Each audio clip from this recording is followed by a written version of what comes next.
જામનગરના કાલાવડ ટાઉનમાં એક સોરાના વેપારીની દુકાને ગ્રાહકના શ્વાંગમાં આવેલી મહિલા ₹5.94 લાખના દાગીના ભરેલો ડબ્બો લઈને રફુચક્કર થઈ ગઈ।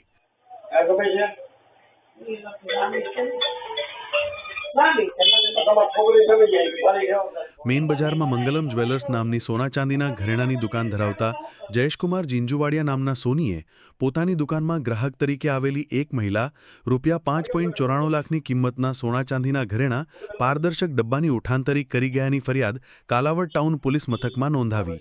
સીસીટીવીના આધારે પોલીસે તપાસ કરી તો કિરણબેન સોલંકી નામની મહિલા ચોર હોવાનું જાણવા મળ્યું।